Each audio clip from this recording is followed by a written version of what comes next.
and all of them well. He is a teacher, author, poet, photographer, folklorist, filmmaker, oral historian, letterpress printer, singer, songwriter, and literary executor for his late father, poet William Stafford. In his poems and essays, Kim has often addressed the important social questions of our time. He recently wrote, "We can only be saved when many people recognize and live by our true interdependence on earth. This means that education, interactive culture, and the expressive arts are the greatest priority of our time. They may not be funded as such, but they are in fact." I think many of us share these sentiments, realizing that it is our free public library which makes it possible for education, culture, and the arts to be enjoyed by all citizens of Multnomah County. Welcome, new friend of the library. We were having a meeting a week ago yesterday at the U.S. Bank Room down at Central Library to plan this wild scheme, the William Stafford Centennial Year, 2014, and all these wild things we could do. And we had some cookies there, and we had the flip charts. And during the break, a homeless gentleman came into the room. And one of the friends of William Stafford went over and said, "Could I help you?" Trying to block the cookie plate, I believe. And this gentleman said, "Well, yeah, I basically live in this building, and I like to know what's going on. So what's going on?" And this friend of William Stafford said, "Well, we're planning a centennial year for William Stafford." And the homeless gentleman said, "Was he someone important?" And the friend guarding the gate said, "Well, yes, he was a poet." And the homeless person said, "Oh, ask me." "Ask you what?" "No, the poem. Someday when the river is ice, ask me mistakes I have made. Ask me if what I have done is my life." He knew the poem because he found it in the library.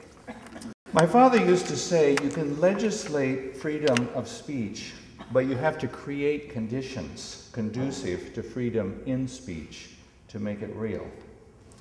How do you create these conditions without a library?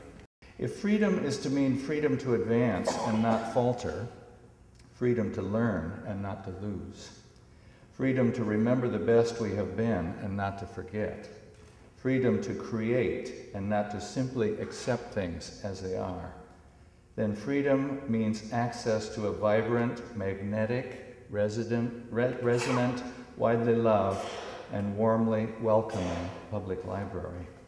In the city of Florence in Italy, when you go to the monastery of San Marco, you climb the stair, and at the top you are greeted by the fresco of the Annunciation by Fra Angelico. The angel has come to say, "You are the one." You take a right turn, and just down the hall is the first public library in the West. The Medici family gave their library to the city on the condition that these books and manuscripts and maps and other creative treasures would be available to the public. What a concept, a public library. We are the inheritors of a similar bargain.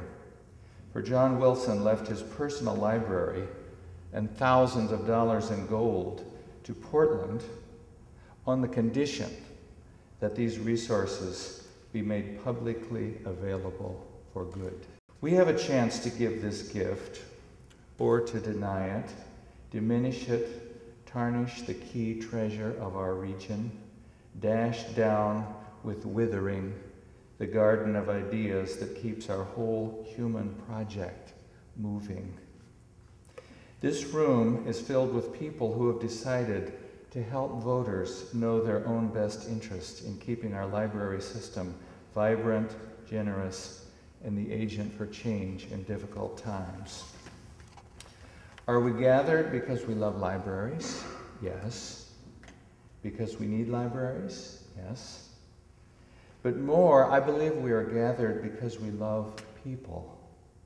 We love children. We love Portland. We love Multnomah County. We love Oregon. We love freedom.